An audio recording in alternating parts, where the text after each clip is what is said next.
வணக்கம். செல்வகுமாரின் அனைத்து மாநிலங்களுக்குமான இந்திய வானிலை ஆய்வறிக்கை. அதிகாரப்பூர்வ வானிலை அறிக்கைக்கு இந்திய வானிலை ஆராய்ச்சித்துறை அறிக்கையை பார்க்கவும். 2025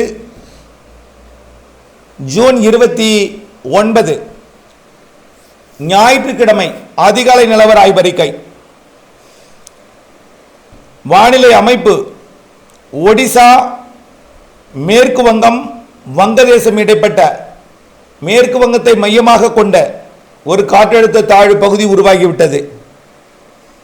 காற்றழுத்த தாழ்வு பகுதியை தொடர்ந்து ஏற்கனவே உள்ளே நுழைந்த காற்று சுழற்சிகள், அதாவது தாழ்வு பகுதிகள் காற்று சுழற்சியாக வட இந்திய நிலப்பகுதிகளில் பாகிஸ்தான் வரைக்கும் வரிசை கட்டி நிற்கிறது. மேலும் குஜராத் மற்றும் பாகிஸ்தான் எல்லையோரத்திலையும் ஒரு தாழ்வு நிலை நீடிக்கிறது, காற்றை கட்டுப்படுத்தும் அமைப்பாக. இவையெல்லாம்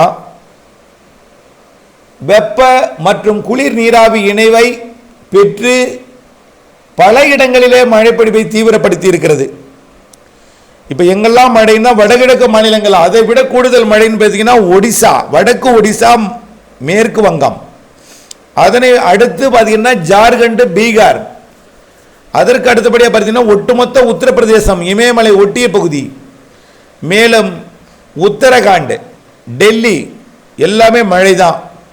அப்படியே ராஜஸ்தான் வரை, பஞ்சாப் வரைக்கும், பஞ்சாப் பாகிஸ்தான் எல்லையோரம், பஞ்சாப், இமாச்சல் பிரதேசம் மற்றும் சண்டிகர், உத்தரகாண்ட் எல்லாமே மழை தான்.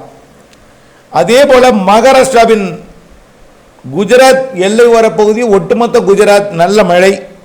அரபிக்கடலோரம் பார்த்தீங்கன்னா கர்நாடகாவின் வடக்கு கரையோரம் மற்றும் மகாராஷ்டிராவின் கரையோரம் நல்ல மழை. இப்போ தமிழ்நாட்டுக்கு, அதாவது தமிழ்நாட்டின் மேற்கு தொடர்ச்சி மலையில் பெய்த மழை நேற்றுடன் நிறைவடைந்தது. இன்றைக்கு காற்றோட வழித்தடமும் கொஞ்சம் கூடுதல், அதாவது கொஞ்சம் மாற்றம். காற்றோட அடுக்கு, மேலடுக்கில் தான் அதிகமாக காற்று பயணிக்கிறது தமிழ்நாட்டில். அதாவது உயரழுத்தம் காரணமாக கேரள மலையில் மோதி மழை பொழிவை கொடுக்கக்கூடிய அமைப்பு இல்லாமல் தமிழ்நாட்டின் தரையில் பட்டு கடலை நோக்கி போகக்கூடிய அமைப்பாக இருக்கு. அதனால குளிர்விக்கும் அமைப்பு இல்லை, மழை இல்லை. 2-3 நாட்களுக்கு இப்படித்தான். 29ஆம் தேதி இன்றைக்கு ஒரு நாள் ஒரு இடங்களில் மழை இருக்கலாம். நாளை 30, மறுதினம் ஜூலை 1ஆம் தேதி மழை வாய்ப்பு இல்லை. ஆனால் தமிழ்நாட்டுக்கு தான் மழை வாய்ப்பு இல்லை, மேற்கு தொடர்ச்சி மலைக்கு தான் மழை வாய்ப்பு குறைவு. கேரளாவிற்கு இருக்கும், கர்நாடகாவிற்கு இருக்கும், ஆந்திர பிரதேசம், தெலுங்கானாவிற்கு இருக்கும். ஆனால் வடக்கு ஆந்திர பிரதேசம், வடக்கு தெலுங்கானா, வடக்கு கர்நாடகா, மகாராஷ்டிரா, அப்படியே பார்த்தீங்கன்னா ஒடிசா, சத்தீஸ்கர், வடகிழக்கு மாநிலங்கள், மேற்கு வங்கம் மற்றும் அண்டை நாடாகிய பூட்டான், வங்கதேசம், நேபாளம் மற்றும் உத்தரப்பிரதேசம், மத்திய பிரதேசம், அதே போல குஜராத், ராஜஸ்தான், ஒட்டுமொத்த பாகிஸ்தான் எல்லையோர அனைத்து மாநிலங்கள், இமயமலை எல்லையோர அனைத்து மாநிலங்கள், மத்திய பிரதேசம், உத்தரப்பிரதேசம், டெல்லி உட்பட நல்ல மழை காத்திருக்கு. தொடர்ந்து மழை தான், பாதிக்கும் மழை பல இடங்களில் தெரிகிறது. இன்றைக்கு ஒடிசா முதல் பஞ்சாப் வரைக்கும் ஒரு நேர்கோளிட்டது போல மழைப்பொழிவு அதிகமாகும். அதே போல மகாராஷ்டிரா மற்றும் குஜராத். இன்றைய மாலையில் பார்த்தீங்கன்னா வடக்கு தெலுங்கானா தொடங்கி வடக்கு ஆந்திர பிரதேசம் தொடங்கி, தெலுங்கானா ஆந்திர பிரதேசம் தொடங்கி காஷ்மீர், இமயமலை வரைக்கும். இதில் டெல்லிக்கெல்லாம் இன்றைக்கு கனமழை காத்திருக்கு. டெல்லி இன்றைக்கு கனமழை இருக்கு. இன்றைக்கு மாலை, இரவு, நள்ளிரவு, நாளை பாருங்க செய்தி ஊடகங்களிலே டெல்லியில் கனமழை, சண்டிகரில் கனமழை என்ற செய்தி வரும். பஞ்சாப், அமிர்தசரஸ் எல்லாம் கனமழை காத்திருக்கு இன்றைக்கு இரவு. ஒட்டு மொத்தம் வட மாநிலங்கள் முழுவதுமே பல இடங்களிலே அதீத மழைப்பொழிவு இருக்கு. உத்தரகாண்டில், நேபாளத்தை ஒட்டிய உத்தரப்பிரதேசம்லாம் மிகப்பெரிய மழைப்பொழிவுகள் காத்திருக்கு.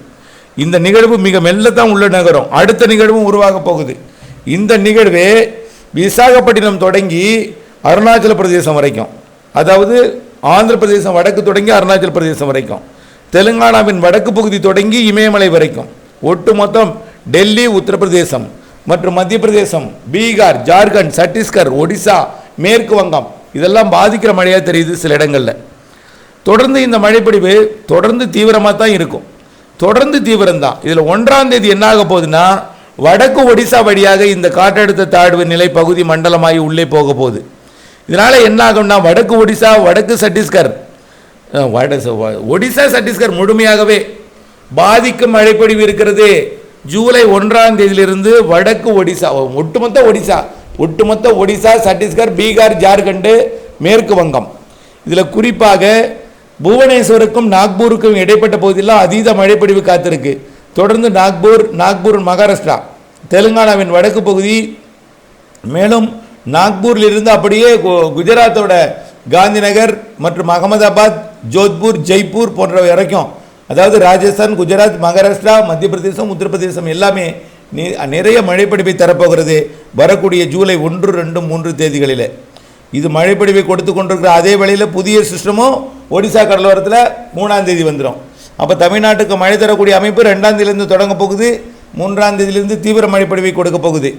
ஆக வடகிழக்கு மாநிலங்களில் பெய்து கொண்டிருக்கக்கூடிய வலுத்த பலத்த தென்மேற்கு பருவமழை பாகிஸ்தான் வரைக்கும் நீடித்து கொண்டிருக்கிற நிலையில் தென்னிந்தியாவில் இன்றைக்கும் நாளைக்கும் ஒரு 3 நாட்கள், அதாவது தமிழ்நாடு, கேரளா, புதுச்சேரி, காரைக்கால் மற்றும் தெற்காந்திரா, தெற்கு கர்நாடகாவில் மட்டும் கொஞ்சம் தீவிரம் குறைந்திருக்கும் நிலையில் 2ஆம் தேதியிலிருந்து தென்னிந்தியாவிற்கும் மழைப்பொழிவு தொடங்கி தென்னிந்தியாவில் சற்று தீவிரமும் வட இந்தியாவில் மிக தீவிரமாகவும் மழைப்பொழிவை கொடுக்கும். இப்படி 8ஆம் தேதி வரை அடுத்த சுற்றின் மழைப்பொழிவு. அடுத்தது 12ஆம் தேதி வடக்கு ஒடிசாவில் உருவாகும். இப்போ மேற்கு வங்கம் அருகே உருவாகிருக்கு. அடுத்த நிகழ்வு வடக்கு ஒடிசா. அதற்கு அடுத்த நிகழ்வு பார்த்தீங்கன்னா ஜூலை இறுதியில் மத்திய ஒரிசா, ஆகஸ்டில் மத்திய ஒரிசா, ஆகஸ்டோட பின்பகுதியிலெல்லாம் ஆந்திர பிரதேச எல்லையோரம் ஒடிசாவில் தெற்கு ஒடிசா, செப்டம்பர் முதல் வாரம் ஆந்திர பிரதேசம், செப்டம்பர் 2வது வாரம் ஆந்திர பிரதேசம், செப்டம்பர் 3, 4வது வாரம்லாம் பார்த்தீங்கன்னா ஆந்திர பிரதேசம், தெலுங்கானா வழியாக கோவா, மகாராஷ்டிராவிற்கு நிகழ்வு வழித்தடமாக அமைக்கும். ஆகவே நிறைய மழைப்பொழிவு படிப்படியாக தென்னிந்தியாவிற்கு கிடைக்க இருக்கிறது. வட இந்தியாவில் வலுத்த மழைப்பொழிவு தொடரும். இன்னும் 2-3 மாதங்களுக்கு பலத்த மழைப்பொழிவு வட இந்தியாவிற்கு இருக்கும். ஏற்கனவே நம்ம நீண்ட கால அறிக்கையில் என்ன சொல்லியிருக்கோம்னா, இந்த ஆண்டு ஜூன் முதலே பருவமழை தீவிரமடையும், ஜூன் முதலே நிறைய மழைப்பொழிவை தரும். 75% இடங்களில் விவசாயம் செழிக்கக்கூடிய, நாட்டின் பொருளாதாரத்தை உயர்த்தக்கூடிய மழைப்பொழிவும் 25% இடங்களில் பாதிக்கக்கூடிய மழைப்பொழிவும் இருக்குமே தவிர மழைப்பொழிவு இல்லை, பற்றாக்குறை என்ற நிலை ஏற்படாது என்பதை உறுதிபட தெரிவிக்கிறேன். ஆகவே நல்ல மழைப்பொழிவு வட இந்தியாவுக்கு தென்மேற்கு பருவமழை கிடைக்க இருக்கிறது. ஒட்டுமொத்த நாடெங்குமே தென்மேற்கு பருவமழை சிறப்பாக இருக்கும். அதனைத் தொடர்ந்து வரக்கூடிய தென்னிந்தியாவிற்கான வடகிழக்கு பருவமழை மிகச்சிறப்பாக இருக்கும். அதில் எந்தவித மாற்றமும் இருக்காது. தொடர்ந்து வானிலை ஆய்வறிக்கையுடன் இணைந்திருங்கள். வானிலை அறிந்து விவசாயம் செய்திடுங்கள். மழை நீரை சேமித்திடுங்கள். கைவசம் நீர்த்தேக்கி கவலை இல்லாமல் விவசாயம் செய்திடுங்கள். நாம் நினைக்கும் பொழுது மழை தராது, மழை தரும் பொழுது சேமிக்க வேண்டும், திட்டமிட்டு செலவிட வேண்டும். இது மிக மிக முக்கியம். இணைந்தே இருங்கள் அப்டேட்ஸுடன்.